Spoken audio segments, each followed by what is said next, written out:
Alrighty, guys, I'm Pissed off, man. all right. Take a look at this, guy. Y'all see, this is a new starter, right? Mopar. I only use Mopar starters. This is a Dodge Charger, guys. Here's why I'm pissed off. I'm thinking I got an easy 3 hours, right? Starter right there. All you gotta do is unbolt the 2 bolts and it's out. Look, I got it unbolted. The starter just dangling. It's only one problem. I can't get it out, guys. Look, it won't come through here. It won't come through here. I can't sneak it through here because that hole is too small. Guys, I'll have to remove something. Oh my God. Look, it's right freaking here. I can't squeeze through there. I can't. Oh my goodness. All right, guys, stop crying, JT. Stop acting like a little biatch. Here's what I got to do. I got to lower this rack and pinion. So that's why the 3 hours come in, guys. All right, so should I just drop the rack so that will clear, that will give me some space, or should I just remove this flange right here, this steering flange, and that will give me some room? Either way it go, y'all stay tuned for the long video. I'm gonna do a long video. Stay tuned. All right, you guys. I figured I'd go ahead and start a long video, guys. This is the one I was crying about on his shorts, about how I can't finagle to start out of here. All right, now there's a couple things I can try. I was gonna take this rack and pinion, drop the rack and pinion down, but I'm thinking if I loosen this steering nut right here, just take it off the flange and pick it upwards, maybe, just maybe, then I can squeeze this starter through here, because that will move this over some. Now I see a lot of guys, they'll drop the rack and pinion, they just take the bolt off right here and the bolt off right here, and the rack will fall, then everything will come out. All right, yes, guys, the main thing, or the real thing you should be doing is read the book. Okay, go to the damn book and see how to take this out. But I don't have access to a computer, so I'm just gonna wing it. It's kind of common sense. Look, right there, guys. Now you got an option, and you can remove the cat. Now who's gonna go through all that fighting with this exhaust? Okay, either remove the steering flange linkage or drop the rack. One of the two. JT, which one are you going to do? Ladies and gentlemen, I'm going to try the easiest thing. Before I go tampering with this rack, you're not going to affect tow or anything like that. At least you should. I'm going to take this bolt off right here and then see if I just simply pick this up, slide this out of here. Yeah, I should be able to get this out. Let me grab a freaking, what is this? 13, let me grab a 13 millimeter rather. And I tight it there. I'm gonna grab, I need both of my hands, guys, so I'm gonna need y'all to hold tight. Yeah, I might as well make a long video and show y'all how to replace a starter on a Dodge Charger or a Dodge Challenger with a 3.6 Pentastar, guys. It's different from a Hemi. All right, this is a 3.6 Pentastar. All right, y'all hold tight. Let me grab some tools. Stay tuned. All right, guys, so here's the plan. Like I say, I'm gonna try that nut right there. I got it loose somewhat. I had to use my long 13 and go in this way. All right, so I got that bolt loose. So now I'm thinking, if I just pick up on that flange and move it out the way, as opposed to, again, we're trying to avoid from lowering the rack and pinion. All right, I'm thinking if yeah, what y'all think? That starter ought to come right out of there. Okay, yeah, let me grab something and tap that off.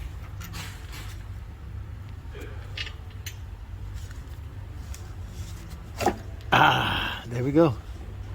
Ooh, guys, remember, you're dealing with a clock spring. All right, you don't want this to turn too far and you come out of clockness, so be freaking careful. If you strip that clock spring, you're gonna have to replace it. So right, I'm freelancing right now. Ooh, I gotta hold this. Let me see something.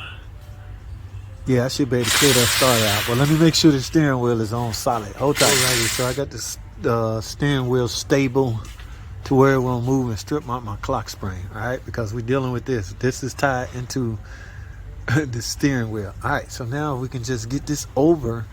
Uh-oh, what y'all think? Oh, buddy. Look at this, guys. Yeah, buddy. Come on, baby. Don't start this shit. Hold on. Come on, baby. Come on, baby. Get to the side.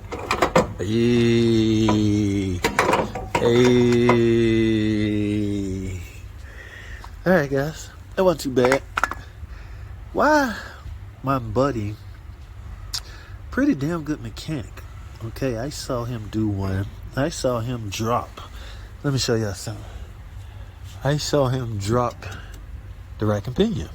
To each his own, guys. Everybody's different. Maybe he wanted to do it that way. You would think we all looking for the easiest way to do something. Remember, guys, we work on commission. I find myself having to explain this to some people. Guys, well, this is a book pay. All right, there's a manual we go by that says what something pays to get done. And this, let's use the starter for example. Just imagine the starter pays 3 hours to get it done. Hear me out, guys, because I know in the comment section, I can't believe you charged 3 hours and it only took you 1. Guys, it's to my advantage to get this out as quickly as possible and go on to something else. It's called making money. We're not ripping customers off because we charge a flat rate charge, a flat rate tree based off a automotive industry book, Chilton or whatever y'all use it, okay? Yeah, if it pays 3 hours and I get it done in 5 hours, are you gonna cry? I never see nobody crying coming to mechanics defense when that happens. All right, yeah, everybody solely did well. He should be better. Yes, I agree. He should get better. All right, he should be able to get a starter done in 3 hours, not 5. But just so happen it may take him 5 because of whatever. Now, in my case, just because I can get it done in 1 hour does not mean I should not get the 3 hours. It does a mechanic good to be fast and efficient during his workload, guys. Okay, so please stop. Get out of your damn feelings. Some of you guys are so caught up in your feelings. Mopar.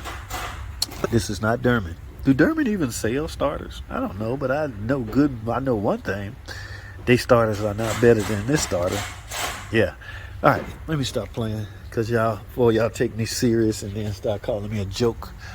All right, guys, I found the way to get the starter in. I'm gonna end this video. I'm not gonna. A starter is pretty straightforward. What was wrong with this starter? Simple, guys. It just click. Sometimes you turn the key. Now, guys, please understand the difference between a no start and a no crank. Okay. Yes, this was a no crank. On the ticket, on the repair order, it said no start. That's because that's the only thing the customer can relate to. The customer don't know the difference between a no crank and a no start. All they know is their car won't come on. Their car won't turn on. All right, that's all they know. It's up to us as mechanics and the people that write this stuff up to dissect what the customer means, what it is the customer trying to say. You got to get it out of them, man. When you turn the key, what happened? It just clicks. Okay, is that a no crank or a no start? That's up to the mechanic to determine at that point.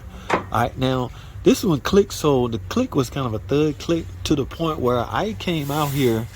Well, you can't see it. I came out here with my breaker bar to verify, make sure the engine wheel is not seized up.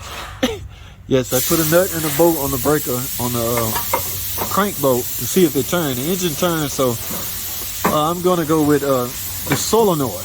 Guys, the problem is likely the solenoid, but you can't replace it by itself. Although there's 2 bolts right there, you think you can, but nobody replaced solenoid, so I had to get a complete starter. I'm gonna put this on. I tell you what, I fired the camera back up when I started. That's really no need to test drive this or nothing, but I'm going on a test drive. I'll tell you what, I'm gonna wrap this video up because I'm probably at the 8-minute mark by now, and it's starting to get noisy in here. So that's all I have, man. I just showed y'all how to do, or the easy way to get a starter replaced on a Dodge Charger and Dodge Challenger. What year is this? Damn, I don't know.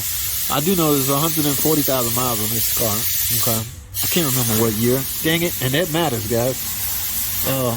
Yeah, because some of the older Chargers, you do have to drop the rack. I've done a few. Just on this one, you don't. But this is how you replace the starter. I ended up doing a long video. I attached that short to this. That's all. Why is that bolt right there loose? Oh, I think I loosened that. That's all I have, guys. I got to go. Thanks for watching. Alrighty, guys. There it is. Y'all hear it running? Yeah, I had to do that because I forgot. I read the comments and some of you guys like, well, it would have been nice to hear it run. Here's the old starter, guys. Thing about starters, or the way starters work, guys, you got a heavy gauge wire going to this main terminal right here. All the magic happens on this wire right here. All right, that goes to the solenoid. All right, once 12 volts hit this solenoid, guys, this solenoid is designed to pull in a armature, pull this in to connect to the flywheel. Okay, if you turn your car and it just click, first thing I would do, guys, is check the connection at the battery, because that matters. That's supposed to be checked before you even come to this. All right, I did just that. You never saw a diagnostic video on this. Okay, this was designed to be a shorts video. I didn't know I was gonna run into these little problems, so I decided to make a long video. Yeah, but the first thing to check when you get any kind of no crank, any kind of electrical problems, the heart and soul of the electrical problem, in my opinion, is the battery. All right, start all your electrical problems at the battery.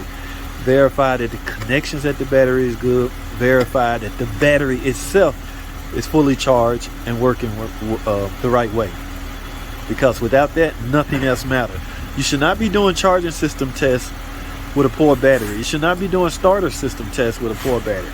All right, so I verified the battery was okay. Turn the key, click, click. What's happening is this solenoid is not doing its job. It's sometimes you can take a hammer, boom, boom, boom, boom, start it up, boom, and it start right up. That just means it's seized, okay? It's partially seized, but that's not a fix. The only fix is to simply replace it, and it's also not a fix to replace this solenoid. Now, I know some old heads out there that are gonna disagree with me, but you simply can't buy these, okay? So you have no choice but to buy the complete starter. I know some of y'all frugal with your money. Oh, just get the solenoid. That's all it needs. You don't need a starter motor.